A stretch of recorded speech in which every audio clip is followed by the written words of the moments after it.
मेरा नाम चेतना है और उस दिन पहली बार मुझे समझ आया कि इंसान जिंदा होते हुए भी कितना बेजान हो सकता है। 50,000, पूरे 50,000, 1 रुपया भी कम नहीं होगा। चाची की आवाज में कोई भाव नहीं था, बस सौदे की सख्ती थी। महंगाई का जमाना है बहन, उसे मैंने पाला है, बड़ा किया है। ये कोई मुफ्त का सौदा नहीं है। हर शब्द कमरे में ऐसे गिर रहा था जैसे कोई कील ठोकी जा रही हो, सीधे मेरे वजूद में। फिर वो आगे झुकी, जैसे आखिरी वार करने जा रही हूँ। तुम्हारा बेटा सरकारी नौकरी में है और मेरी ये भतीजी घर के कामकाज में बिल्कुल परफेक्ट।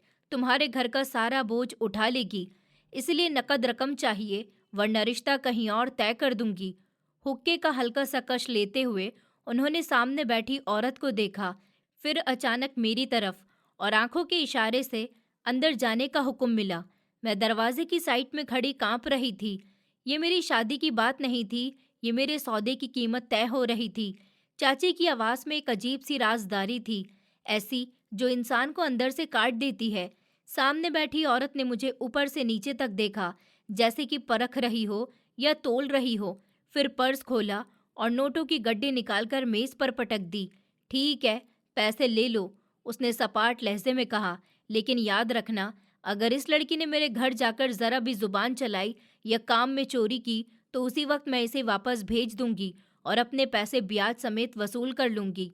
मैं वहीं पर खड़ी हुई थी, कमरे में रखी बेजान कुर्सियों और मेज की तरह, जैसे एक बेजान चीज हो जिसकी कीमत लग चुकी थी। मैं अपने माँ बाप की इकलौती बेटी थी, पर बदकिस्मती तो मेरा पीछा जन्म के पहले दिन से ही कर रही थी। जब मैं पैदा हुई तो मेरी माँ मुझे इस दुनिया के रहमो करम पर छोड़कर चल बसी थी। बाप ने मुझे सीने से लगाया और मेरी परवरिश शुरू कर दी, पर शायद कुदरत को ये भी मंजूर नहीं था। मैं मुश्किल से 8 साल की थी जब मेरा बाप भी मेरा हाथ छोड़कर हमेशा के लिए इस दुनिया से जा चुका था। मुझे आज भी वो दिन याद है जब पापा के अंतिम संस्कार के बाद मुझे चाचा के घर पर लाया गया था। चाचा खामोश रहने वाले इंसान थे, पर चाची की जुबान कैंची की तरह चलती थी।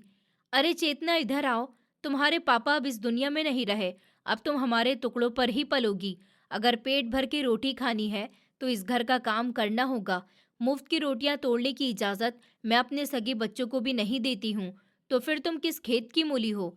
चाची ने मेरी छोटी सी कलाई को मरोड़ते हुए मुझे किचन की तरफ धकेल दिया था। इस छोटी उम्र में मेरे हाथों में खिलौने की जगह झाड़ू और बर्तन पकड़ा दिए थे। मैं सुबह सवेरे उठती, पूरे घर की सफाई करती, बर्तन धोती। मैं नन्ही सी जान जैसे तैसे करके सब काम करती। फिर चाची जी बच्चों के कपड़े भी वो मुझसे ही धुलवाती, बदले में मुझे बचा हुआ खाना मिलता। दिन गुजरते गए और मैं 15 साल की हो गई थी। इन सालों में मैंने कभी नए कपड़े नहीं पहने, कभी खुशी नहीं देखी। चाची अपने बच्चों के पहने हुए कपड़े मुझे दे देती थी और मैं उसी में ही शुक्र कर लेती। चाचा कभी कभी मेरे सर पर हाथ रख देते तो मुझे लगता कि शायद दुनिया में अभी भी रहम बाकी है, पर चाची की नज़र हमेशा मुझ पर चाकू की तरह चुभ जाती थी। एक शाम में बैठक में बर्तन धो रही थी कि चाची एक औरत के साथ अंदर दाखिल हुई। ये वही औरत थी जिसके साथ बाद में मेरा सौदा किया गया था। वो मुझे ऊपर से नीचे तक बुरी तरह से घूर कर देख रही थी, जैसे कि कोई शिकारी अपने शिकार को देखता है। अरे भाई, लड़की तो सेहतमंद लगती है, पर कामकाज ठीक कर लेती है ना? उस औरत ने सख्त लहजे में पूछा। इस पर चाची ने फौरन से मस्का लगाया। अरे हाँ हाँ बहन, तुम देख नहीं रही हो कैसे चमक रहे हैं बर्तन? मशीन की तरह काम करती है। और तुम्हारे बेटे को भी तो ऐसे ही पत्नी चाहिए। वो तो खुद अधेड़ उम्र का है और सरकारी नौकरी करता है। उसको तो बस घर संभालने वाली चाहिए, और ये चेतना इस काम के लिए बिल्कुल बेहतरीन है। मैंने सर झुका लिया था। मुझे पता चल गया था कि मेरी किस्मत का फैसला हो गया है। वो आदमी जिससे मेरी शादी तय की जा रही थी, उम्र में मुझसे दुगना बड़ा था, तलाकशुदा भी था और पहली पत्नी से कोई औलाद नहीं थी। पर मेरी राय की कोई अहमियत ही नहीं थी। मैं तो एक बोझ थी जिसको चाची जल्द से जल्द अपने सर से उतारना चाहती थी, और वो भी अपना फायदा उठाकर। शादी का दिन भी किसी दुख से कम नहीं था। न कोई ढोल, न कोई शहनाई, बस सादगी से मंदिर में ले जाकर शादी कर दी गई। चाची ने मुझे लाल कपड़ों की जगह अपने बेटे का एक पुराना सा सूट पहना दिया, जिस पर गोट के किनारे भी काली पड़ गई थी। और विदाई के वक्त चाची ने मुझे गले लगाने की जगह कान में हल्की आवाज में कहा कि खबरदार, जो वहां जाकर मेरी शिकायत करी तो जुबान बंद रखना और बस काम करना। अगर वापस आई तो मैं तेरी टांगे तोड़ दूंगी, समझी? फिर जैसे तैसे मैं ससुराल पहुंची तो वहां का मंजर भी कुछ अलग नहीं था। सास का नाम रूपाली था और वो पूरे मोहल्ले में अपनी तेज जुबान के लिए मशहूर थी। मैं जैसे ही कमरे में दाखिल हुई तो सास ने मुझे सर से लेकर पैर तक देखा। खाली हाथ मुंह उठा के आई है? तेरी चाची ने तो कहा था कि कुछ बर्तन और कपड़े साथ देंगे, ये खाली हाथ हिलाकर आ गई है। मैंने डरते डरते जवाब दिया कि माँ जी, चाची ने कहा था कि उन्होंने आपको पैसे दिए हैं, दहेज के नाम के। ये सुनते ही सास ने मेरे मुंह पर एक जोरदार थप्पड़ मार दिया। मेरा सर चकरा गया था और मैं दीवार के साथ जाकर लग गई। झूठी मक्कार, मुझसे जुबान चलाती है तू। मेरे आगे अगर एक शब्द भी बोला ना तो मुझसे बुरा कोई नहीं होगा। वो पैसे तो तेरे इस मनहूस वजूद को यहाँ पर लाने के लिए दिए थे। अब तू मुझे हिसाब सिखाएगी? चल जा यहाँ से, दफा हो जा और जाकर किचन में बर्तन धो। मेरे बेटे के आने से पहले खाना तैयार होना चाहिए। आज मेरी सुहागरात थी। दुल्हन बनने की जगह मैं नौकरानी बनकर किचन में बैठी हुई बुरी तरह से रो रही थी। फिर रात गए। जब मेरा पति, जिसका नाम नीरज था, वो घर आया तो मैं डर की वजह से कोने में छुप गई थी। नीरज एक खामोश और संजीदा व्यवहार का आदमी था। उसके चेहरे पर थकावट थी, पर आंखों में वो दरिंदगी नहीं थी जो मैंने चाची और सास की आंखों में देखी थी। वो मेरे पास आया और नरमी से बोला कि डर क्यों रही हो? मैं कोई जानवर तो नहीं हूँ। उठो, चलो खाना खा लो। मैंने सर को नामे हिलाया। मैंने खा लिया है। उसने मेरी सूजी हुई आंखें और गाल पर उंगलियों के निशान देख लिए थे। उसने आह भरी और पानी का गिलास मेरी तरफ बढ़ा दिया। मेरी माँ सख्त व्यवहार की है, मैं जानता हूँ, पर तुम फिक्र नहीं करो। मैं कोशिश करूंगा कि तुम्हें यहाँ पर कोई तकलीफ नहीं हो। मेरी पहली पत्नी भी माँ की सख्ती की वजह से ही मुझे छोड़कर गई थी, पर तुम तो बहुत छोटी हो। मैं तुम्हें अपनी पत्नी का दर्जा दूंगा, नौकरानी का नहीं। नीरज की ये कुछ बातें मेरे लिए किसी मरहम से कम नहीं थी। सालों बाद किसी ने मुझसे इंसानों के जैसा सलूक किया था। उस रात मैंने सुख का सांस लिया कि शायद अब मेरी जिंदगी कुछ बदल जाएगी, पर जिंदगी इतनी आसान नहीं थी। सास का व्यवहार मेरे साथ दिन ब दिन खराब होता जा रहा था। सुबह सवेरे उठकर मुझे भैंसों को चारा डालना होता, गोबर उठाना होता और फिर घर का सारा काम करती। सारा दिन चारपाई पर सास बैठी हुक्का पीती और मेरे ऊपर हुक्म चलाती, अरे चेतना, पानी लाकर दे मुझे, और मेरे पैर दबा। चेतना, रोटी तूने कच्ची बनाई है, ठीक से क्यों नहीं बनाई? जरा सी गलती पर वो मेरे बालों से पकड़कर घसीटती थी। नीरज जब शाम को ऑफिस से घर वापस आता तो वो उसको मेरे खिलाफ भड़काने की कोशिश करती। देख नीरज, ये लड़की सारा दिन कुछ भी नहीं करती है, बस पड़ी रहती है। आज उसने सब्जी भी जला दी थी। मैं तो कहती हूँ कि इसको सीधा कर, पर नीरज सब समझता था। वो खामोशी से खाना खाता और फिर मुझे इशारे से अपने पास बुलाता। आज माँ ने फिर से मारा है ना तुम्हें? पर मैं खामोश रहती और अपनी कमीज के आस्तीन को ऊपर करके नीले निशान दिखा देती। वो अफसोस से मेरा हाथ पकड़ लेता। मैं क्या करूं चेतना, वो मेरी माँ है। मैं इन पर हाथ तो नहीं उठा सकता, पर मैं तुम्हें वादा करता हूँ कि मैं तुम्हें कभी भी अकेला नहीं छोड़ूंगा। तुम मेरी जिम्मेदारी हो। 2 साल ऐसे ही गुजर गए थे। औलाद की कोई उम्मीद नहीं हुई थी। ये बात सास के लिए एक नया हथियार बन गई थी। अब वो मुझे बांझ और मनहूस के नाम पर पुकारने लगी थी। एक दोपहर जब मैं कपड़े धो रही थी, तब सास मेरे पास आई और मेरे गीले हाथों पर लकड़ी का डंडा मारने लगी। मैं दर्द से चीख उठी थी, मुझे मत मारो। क्यों चीख रही है? 2 साल हो गए हैं इस घर में आए हुए तुझे, एक वारिस तक नहीं दे सकी, बांझ कहीं की। तेरी चाची ने सही कहा था कि तू मनहूस है, मेरे बेटे की नस्ल खत्म करने के लिए आई है। माँ जी, इसमें मेरा क्या कसूर है? ये तो ऊपर वाले की देन है, मैंने रोते हुए कहा। अगर तेरे बस में नहीं है तो चल निकल यहाँ से। मैं अपने बेटे की दूसरी शादी कराऊंगी, एक जवान और सेहतमंद लड़की लेकर आऊंगी जो मुझे पोता दे सकेगी। तू तो बस एक बोझ है। उस शाम जब नीरज घर पर आया तो माहौल बहुत तनाव भरा था। सास ने नीरज के सामने शर्त रख दी, या तो ये लड़की इस घर में रहेगी या फिर मुझे पोता चाहिए। नीरज अगर ये औलाद नहीं दे सकती तो इसको तलाक दे दे। नीरज ने अपना सर पकड़ लिया था। वो बहुत थका हुआ लग रहा था। उसने मेरी तरफ देखा। मैं दरवाजे की चौखट पर खड़े हुए आंसू बहा रही थी। वो उठा और अपनी माँ के सामने खड़ा हो गया। माँ, आप जानती हैं कि डॉक्टर ने क्या कहा था? कमी मुझ में है, चेतना में नहीं। ये बेचारी तो वैसे ही बदनाम हो रही है। अगर मैं दूसरी शादी कर भी लूंगा तो भी औलाद नहीं होगी। सास ये सुनकर आग बबूला हो गई थी। खबरदार जो अपने आप को कसूरवार ठहराया तो। ये डॉक्टर ही झूठ बोलते हैं, इनको अकल ही नहीं है। ये कल की आई हुई लड़की ने तुझ पर कोई जादू कर दिया है कि तू अपनी माँ को झूठ कह रहा है। नहीं माँ, मैं सच कह रहा हूँ। इसमें चेतना का कोई भी कसूर नहीं है। मैं इसको घर से नहीं निकालूंगा। ये मेरी पत्नी है और मरते दम तक मेरी ही पत्नी रहेगी। आपको इसके साथ गुजारा करना पड़ेगा। नीरज की आवाज में ऐसी फैसले भरी ताकत थी जिसको देखकर सास पहली बार खामोश हो गई थी। वो गुस्से से पैर पटकती हुई अपने कमरे में चली गई। नीरज मेरे पास आया और मेरे आंसू साफ करे। रोया मत करो। जब तक मैं जिंदा हूँ तुम्हें कोई भी इस घर से नहीं निकाल सकता। ये घर जितना मेरा है उतना ही तुम्हारा भी है। मुझे नीरज की इन बातों पर यकीन था और वो सच में मेरे लिए एक ढाल बनकर खड़ा हो गया था। उसके होने से सास का जुल्म कुछ कम तो नहीं हुआ, पर मुझे सहने की ताकत जरूर मिल गई थी। मुझे लगता था कि जब तक ये दीवार मेरे साथ खड़ी हुई है, कोई भी तूफान मेरा कुछ नहीं बिगाड़ सकता। पर मुझे क्या पता था कि जिंदगी मेरे साथ क्या खेल खेलने वाली है। मेरी बदकिस्मती अभी खत्म नहीं हुई थी, बल्कि ये तो सिर्फ एक ट्रेलर था। असली तबाही तो अभी रास्ते में थी। अगले कुछ महीने इसी हालत में गुजर गए। सास ने मुझे मारना पीटना तो कम नहीं किया, पर नीरज की मौजूदगी में थोड़ी बहुत आस हो जाती थी। वो नीरज के ऑफिस जाते ही अपना असली रूप दिखाती और उसके आने से पहले बिल्कुल ही मजलूम बन जाती। एक दिन नीरज ड्यूटी पर जाने के लिए तैयार हो रहा था। उसने नाश्ता किया और उस दिन उसके चेहरे पर एक अजीब सी उदासी छाई हुई थी। वो दरवाजे तक गया और फिर पलटकर मेरे पास आ गया। चेतना, अपना ख्याल रखना। आज दिल कुछ घबरा सा रहा है। अगर मुझे कुछ हो गया तो। मैंने फौरन उसके मुंह पर हाथ रख दिया कि ऐसी बातें मत करिए। ऊपर वाला आपकी उम्र लंबी करे। आपके सिवा मेरा कौन है भला इस दुनिया में।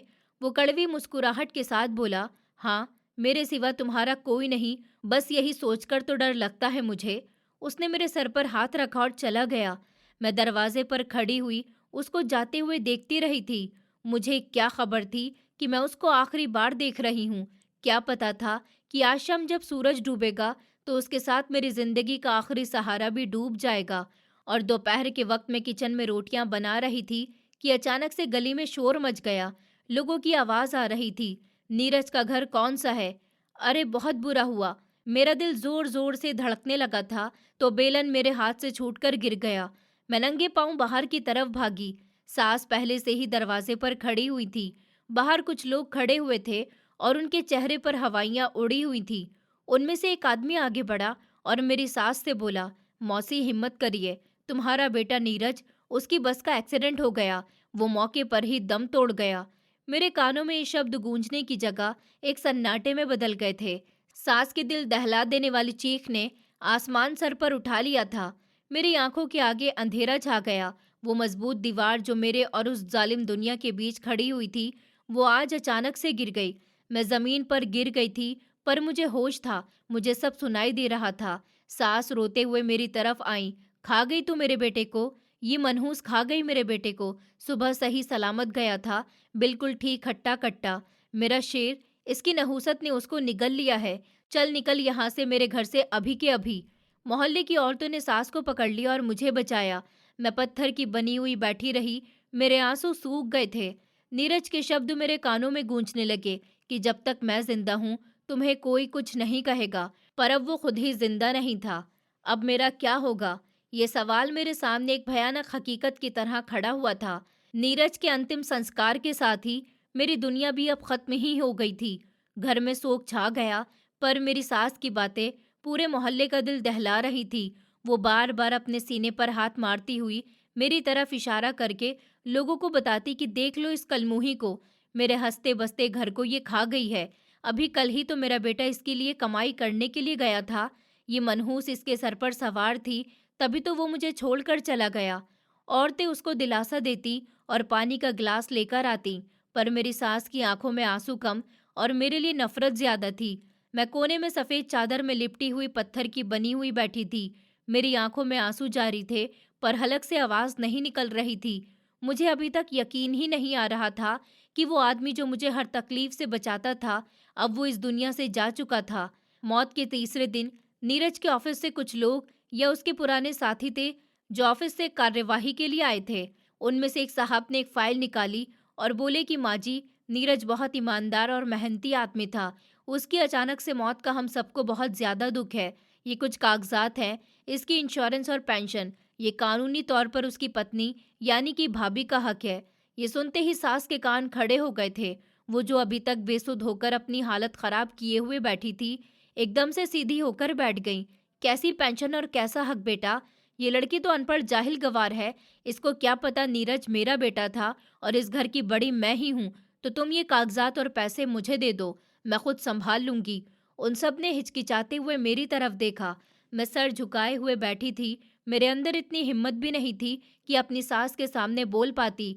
पर माँ जी, कानून के मुताबिक पत्नी के सिग्नेचर जरूरी हैं। उस आदमी ने नरमी से समझाने की कोशिश करी तो सास फौरन से मेरी तरफ बढ़ी और दांत पीसते हुए बोली कि चेतना इधर आ, कागजात पर अंगूठा लगा और खबरदार जो ज्यादा होशियारी दिखाने की कोशिश भी करी तो।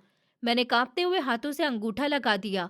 वो सब अफसोस भरी नजरों से मुझे देखते रहे और फिर एक लिफाफा सास के हाथ में पकड़ा दिया और वो चले गए। जैसे ही वो लोग गए, सास ने वो कागजात अपने कब्जे में ले लिए।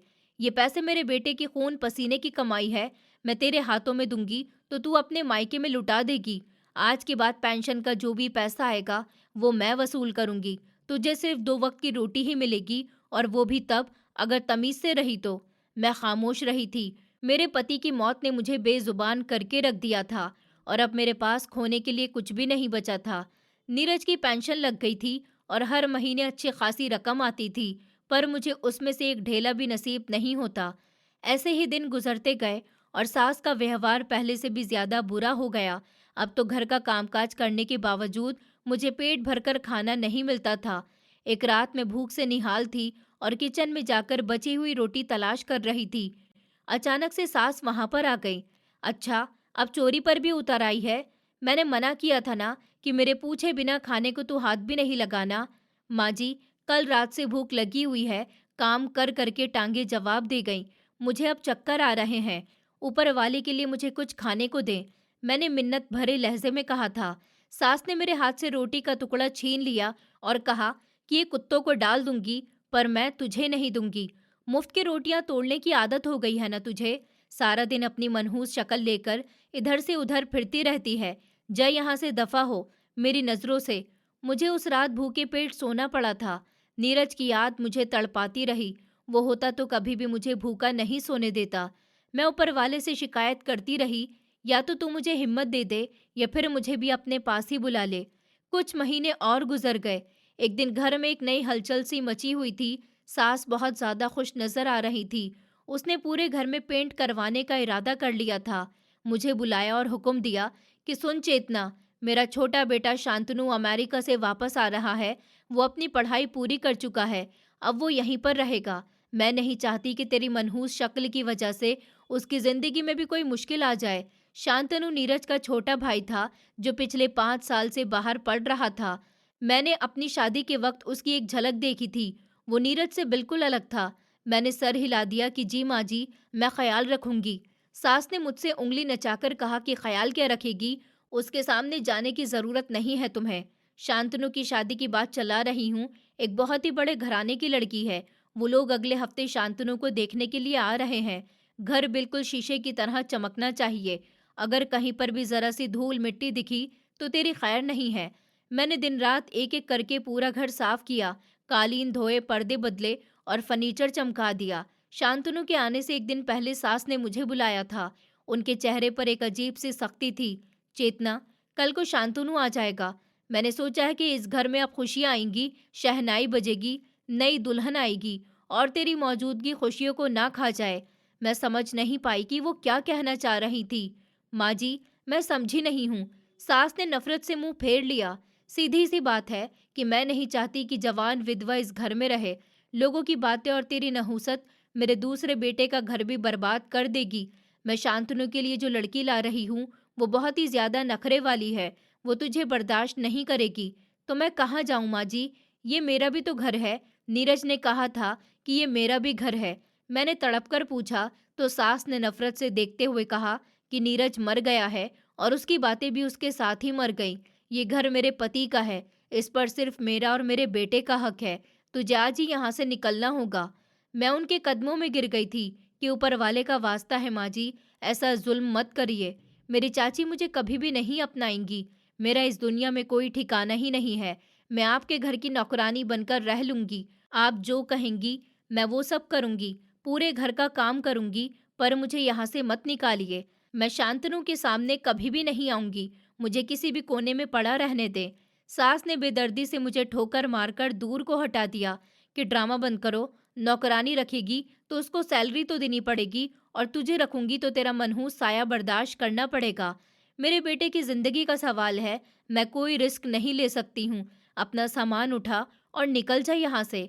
उसने मेरा बाजू पकड़ लिया। सास उठाते हुए बाहर के दरवाजे तक ले आई। मैं रोती रही, चीखती रही, बिलखती रही, पर उसके दिल में जरा सा भी रहम नहीं आया। उसने मेरे साथ मेरा छोटा सा कपड़ों का थैला बाहर गली में फेंक दिया और मुझे धक्का देकर दरवाजा बंद कर दिया। मैं बाहर गली की धूल में पड़ी हुई थी। मेरे घुटने छिल गए थे। दोपहर की कड़ी धूप मेरे सर पर थी और मैं नंगे पांव सड़क पर बैठी हुई थी। सामने वो दरवाजा बंद था जो कभी मेरा अपना घर था। मैंने उठकर दरवाजा पीटना शुरू कर दिया। खोल दीजिए दरवाजा माँ जी, मैं कहाँ पर जाऊंगी? ऊपर वाले के लिए मुझे मत निकालिए, कोई तो मेरी बात सुन लो। मैं कई घंटे वहां पर खड़ी रही थी। मेरा गला भी बैठ गया, आंसू सूखने लगे। मोहल्ले के लोग गुजरते रहे, वो तमाशा देखते रहे। कुछ औरतें खिड़कियों से झांक झांक कर देख रही थी। सब जानते थे कि रूपाली यानी मेरी सास का व्यवहार कैसा है, इसलिए कोई भी बीच में पड़ने की हिम्मत ही नहीं कर रहा था।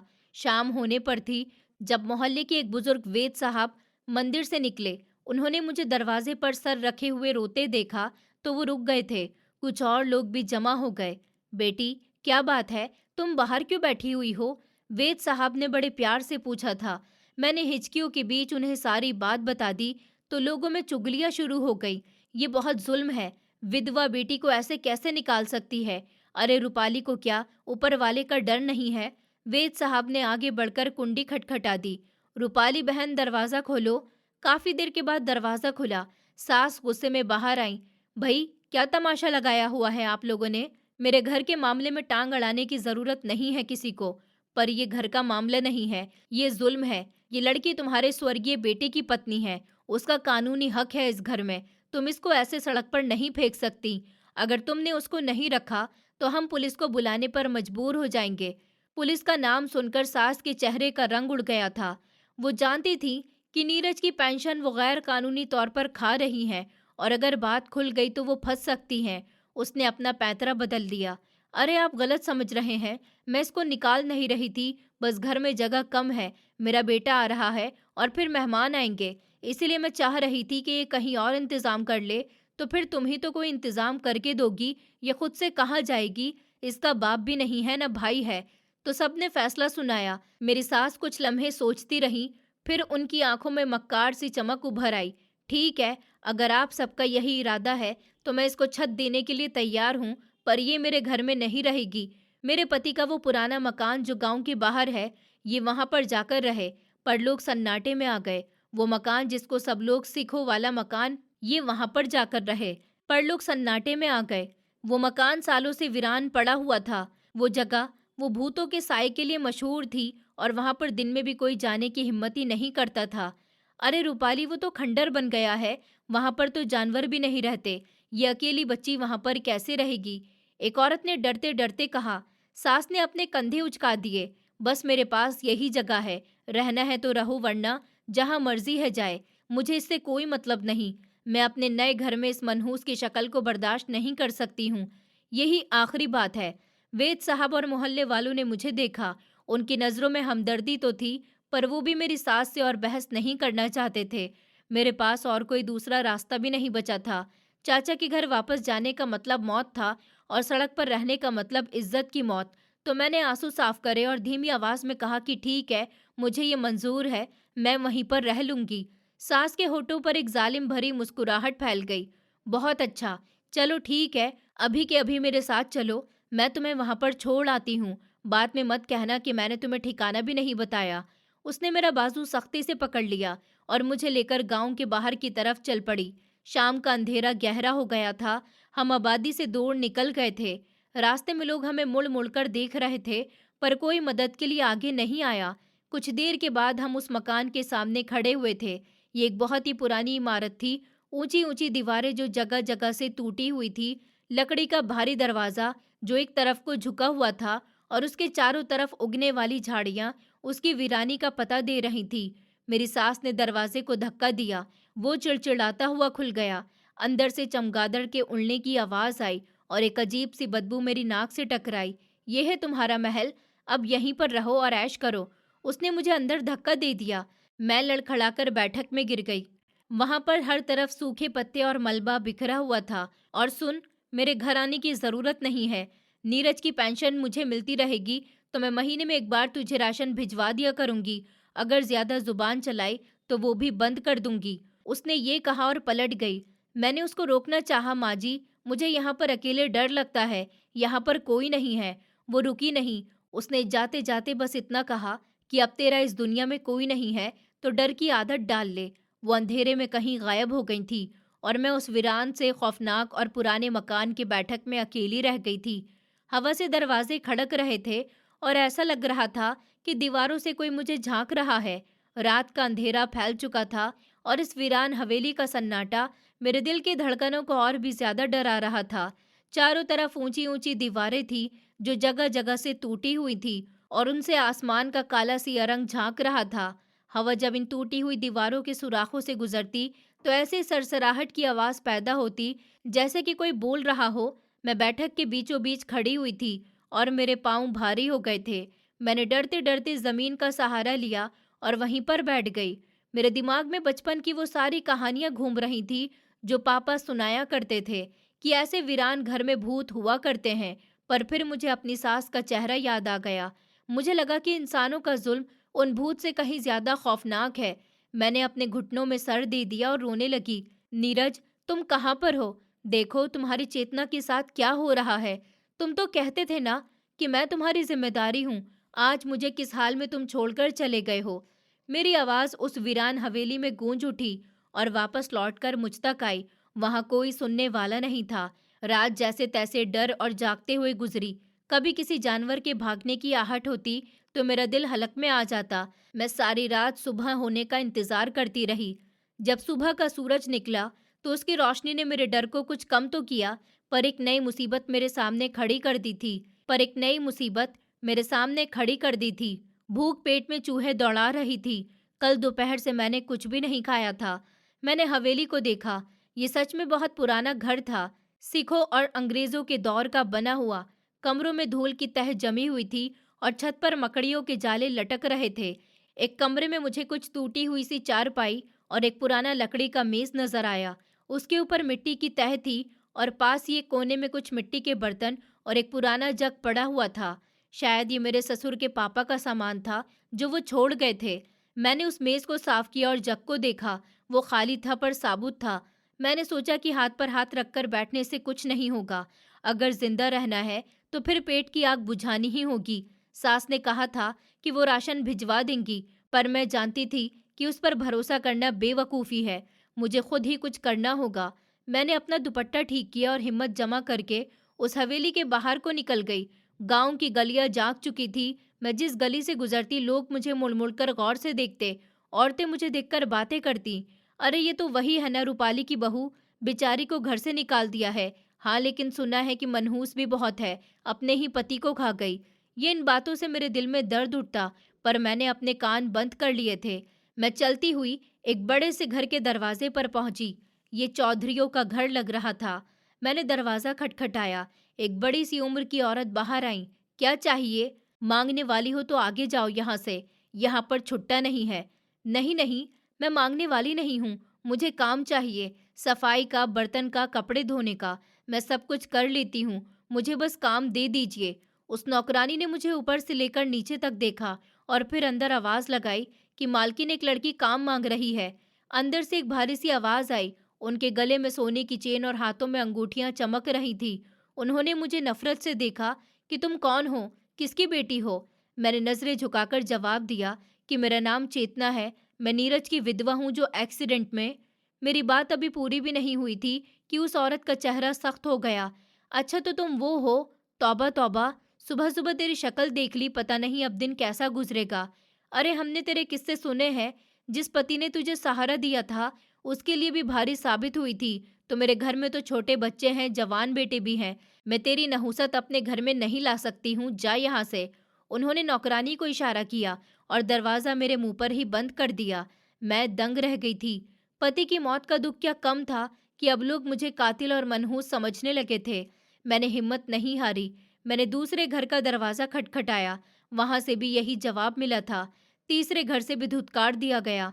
अब सूरज सर पर आ गया था। भूख और प्यास से मेरा बुरा हाल हो रहा था। मुझे लगा मैं सड़क पर गिर जाऊंगी। पूरा गांव ही जैसे मेरे खिलाफ हो गया था।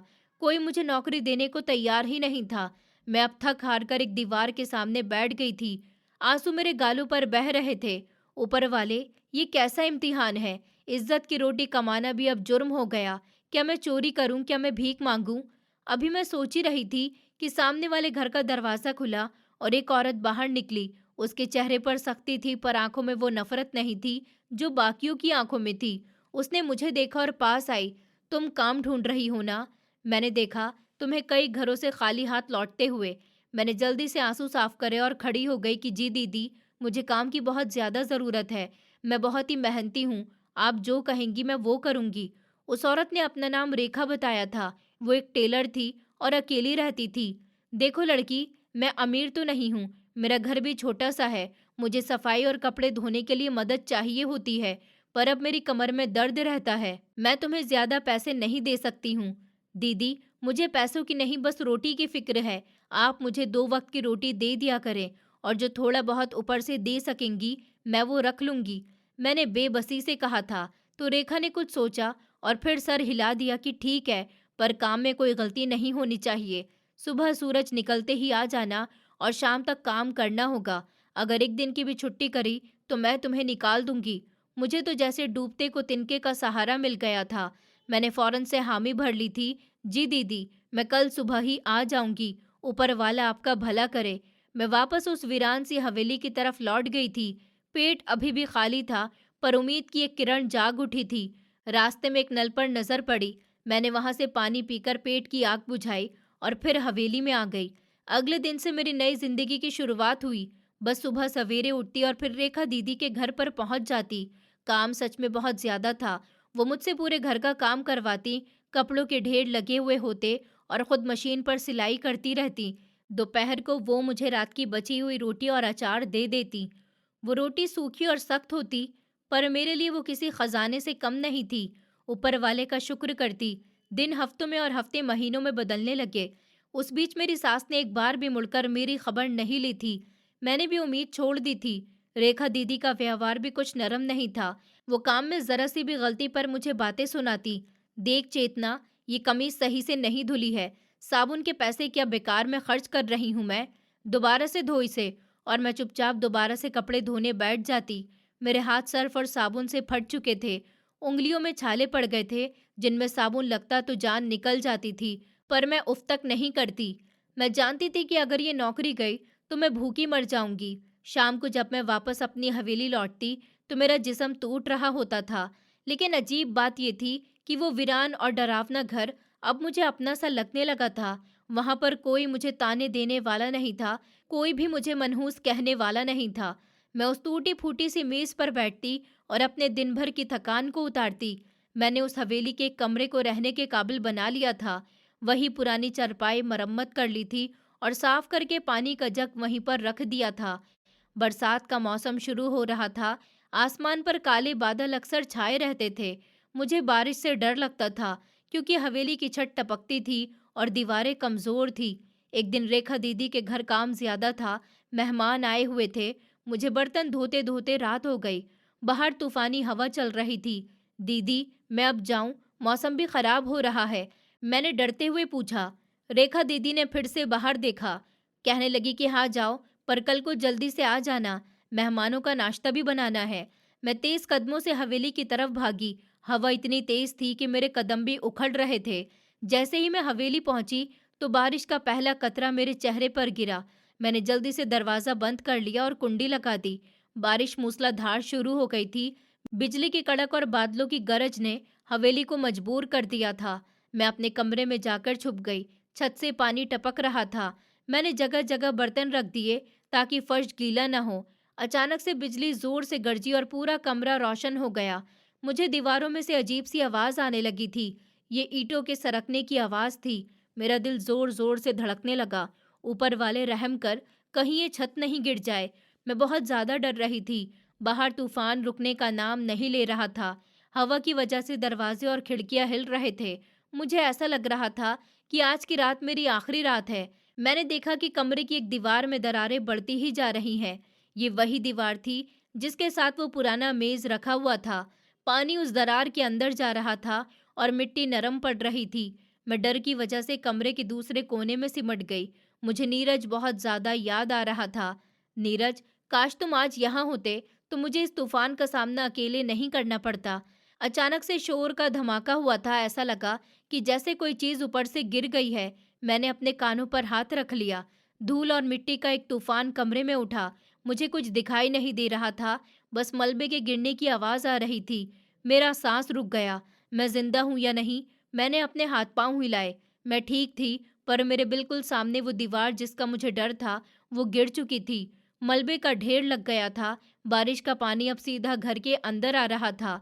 मैं सारी रात उस कोने में बैठी हुई कांपती रही। नींद का तो सवाल ही पैदा नहीं होता।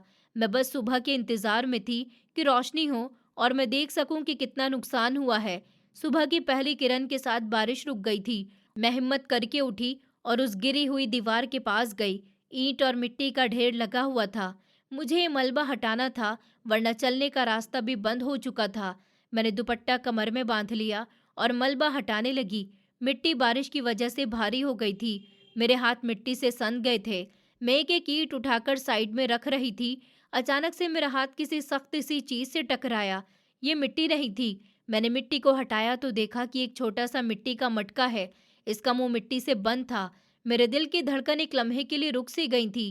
पापा की कहानी मेरे दिमाग में किसी फिल्म की तरह चलने लगी। क्या ये वही है? क्या इसमें वो है जिसका जिक्र पापा हमेशा किया करते थे? मेरे हाथ पैर कांपने लगे। मैंने अपने आसपास देखा, वहां कोई नहीं था। सिर्फ मैं और ये वीरान हवेली थी। मैंने ध्यान से उस मटके को बाहर निकाला। वो काफी भारी था। मेरी थकान एकदम से गायब हो गई। उम्मीद का एक चिराग मेरे दिल में रोशन हो गया।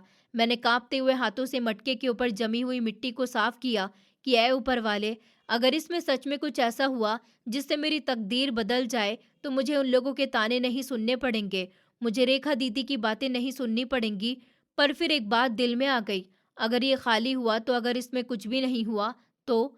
मैंने गहरी सांस ली और मटके को दोनों हाथों में पकड़ लिया। मेरा फ्यूचर अब इस मटके के अंदर बंद था। मैं उसको लेकर रोशनी में आई ताकि देख सकूं कि मेरी किस्मत में क्या लिखा हुआ है। मेरे हाथ कांप रहे थे और दिल की धड़कन कानों में हथौड़े की तरह बरस रही थी। मिट्टी से लदा हुआ वो मटका मेरे सामने था। मैंने एक गहरी सांस ली और कांपते हुए हाथों से उसके मुंह पर लगी हुई मिट्टी की सील हटाने की कोशिश करी। मेरे दिमाग में पापा की वो सब बातें गूंज रही थी जो वो बचपन में हमें सुनाया करते थे, कि कैसे बंटवारे के वक्त लोग अपनी दौलत दीवारों और जमीन में छुपाकर चले गए थे। मुझे पूरा यकीन था कि मेरी बदकिस्मती के दिन अब खत्म होने वाले हैं और इस मटके के अंदर सोने के सिक्के होंगे जो मेरी जिंदगी बदल देंगे। आखिरकार मटके का मुंह खुल गया। मैंने अपनी आंखें बंद करके प्रार्थना की और फिर धीरे से अपना हाथ मटके के अंदर डाला। मेरी उंगलियों को किसी सख्त धात की जगह सूखी हुई और खुरदरी चीज महसूस हुई। मैंने एक झटके के साथ उसे बाहर निकाल लिया और मटके को उल्टा करके देखा। मेरी आंखें खुली की खुली रह गई थी। उसमें सोने के सिक्के नहीं थे, बल्कि उसमें से सूखा हुआ भूसा निकला था। ऐ ऊपर वाले, ये क्या मजाक है? मेरे मुंह से एकदम से निकला। मेरी सारी उम्मीदें दम तोड़ गई थी। मैं वहीं मिट्टी के ढेर पर बैठ गई। मेरी आंखों से आंसू जारी हो गए थे।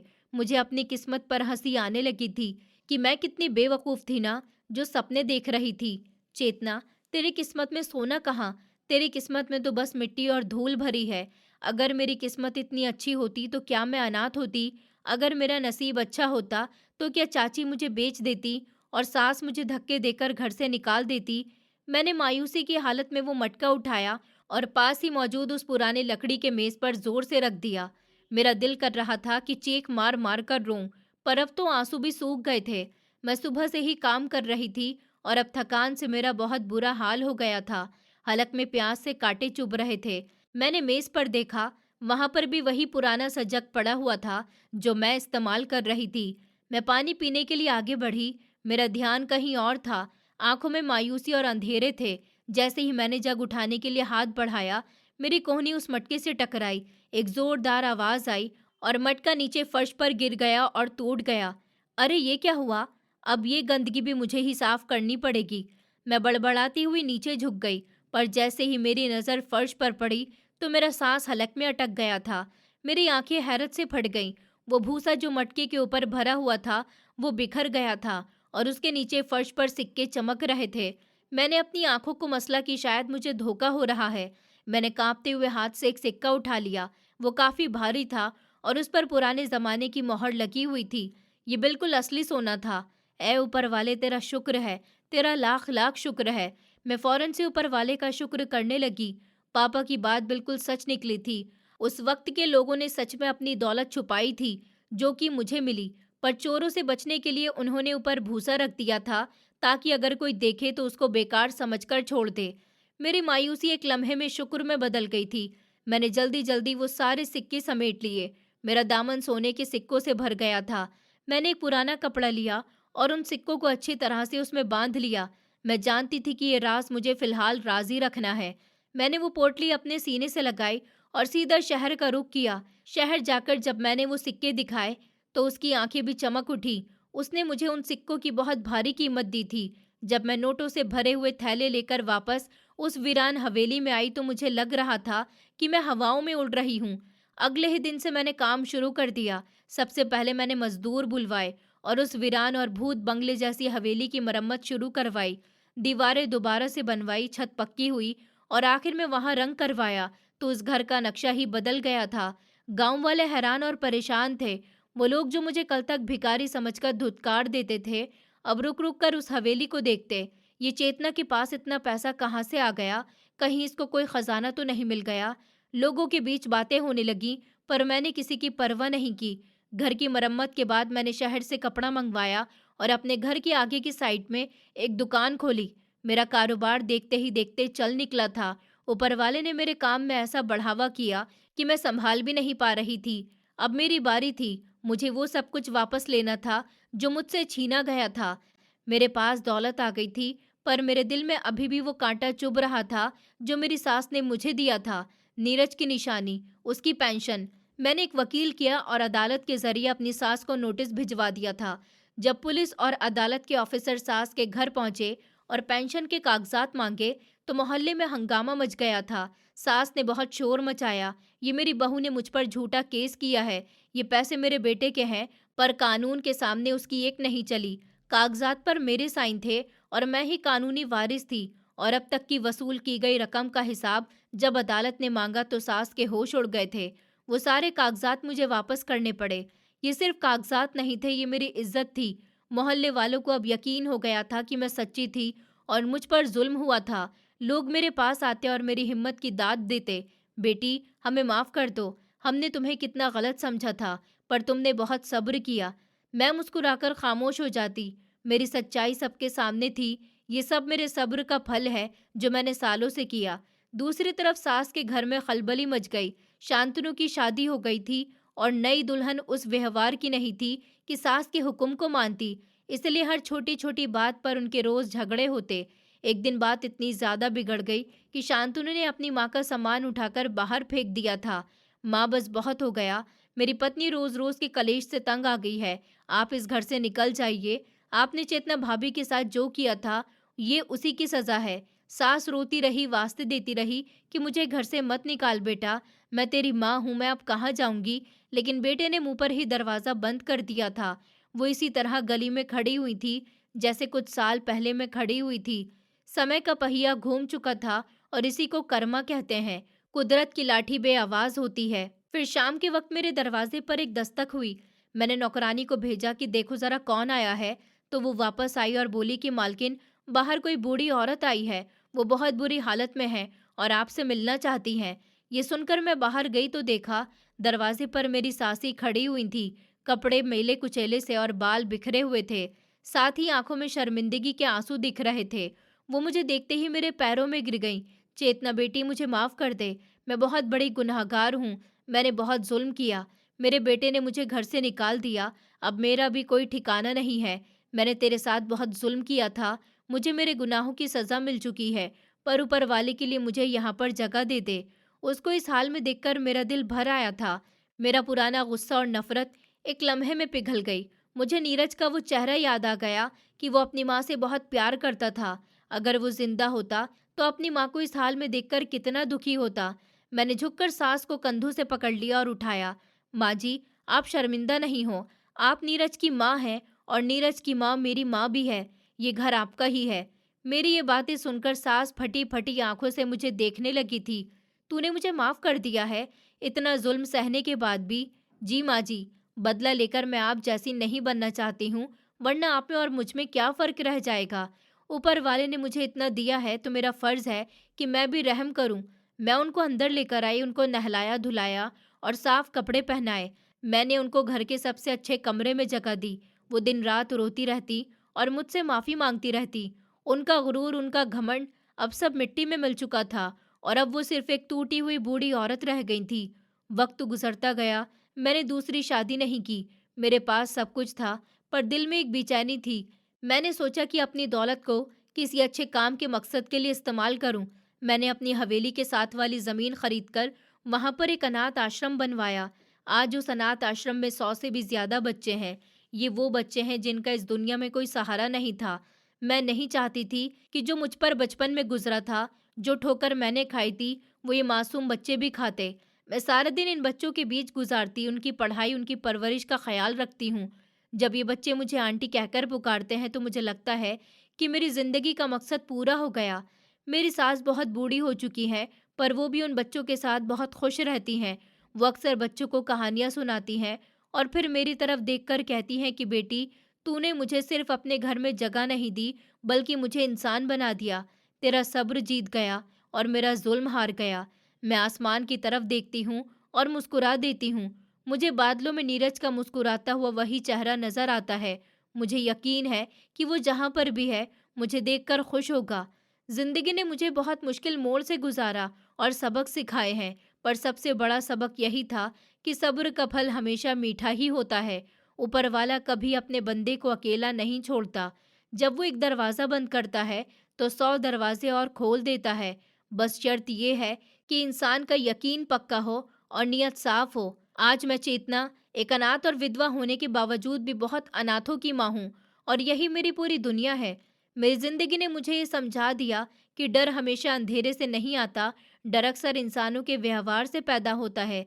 जिन दीवारों से भूतों की कहानियाँ जुड़ी होती हैं, उनसे कहीं ज्यादा खौफनाक वो जुबानें होती हैं जो किसी बेसहारा को मनहूस कहकर तोड़ देती हैं। जब सब दरवाजे बंद हो जाते हैं, तब इंसान को अपने अंदर झांकना पड़ता है और वहीं से नई हिम्मत जन्म लेती है। मैंने सीखा कि हालात कितने भी खराब क्यों ना हों, मेहनत और इज्जत से कमाई गई रोटी सबसे बड़ी दौलत होती है। सब्र आसान नहीं होता, वो रोज रोज टूटने और फिर खुद को समेटने का नाम है। लेकिन सब्र ही एक वो रास्ता है जो इंसान को बदले की आग से बचाकर इंसानियत की रोशनी तक ले जाता है। किस्मत ने मुझे दौलत दी, पर उससे पहले मुझे सहने की ताकत दी, और वही असली परीक्षा थी। मैंने जाना कि ऊपर वाला देर करता है, अंधेर नहीं। वो एक दिन जरूर सुनता है। जब वो एक रास्ता बंद करता है तो 100 रास्ते अलग खोल देता है। बस शर्त यही है कि नीयत साफ हो और भरोसा कायम रहे। मेरी कहानी का सबसे बड़ा सबक ये था कि जीत सिर्फ पैसे से नहीं होती। जीत तब होती है जब इंसान जुल्म के जवाब में रहम चुन ले। जिसने मुझे तोड़ा था, उसे माफ करके मैंने खुद को भी जोड़ा। अगर आज मैं किसी की माँ बन पाई हूँ, तो इसीलिए क्योंकि मैंने दर्द को नफरत नहीं बनने दिया। जिंदगी का सच यही है, जो इंसान मुश्किलों में भी इंसान बना रहे, वही अंत में सबसे बड़ा होता है। दोस्तों, उम्मीद करती हूँ आपको हमारी कहानी पसंद आई होगी। कहानी पसंद आई है तो वीडियो को लाइक करें, चैनल पर नए हैं तो चैनल को सब्सक्राइब करें और हाँ, नोटिफिकेशन बेल को ज़रूर दबाएं ताकि अगली अपडेट सबसे पहले आपको मिले।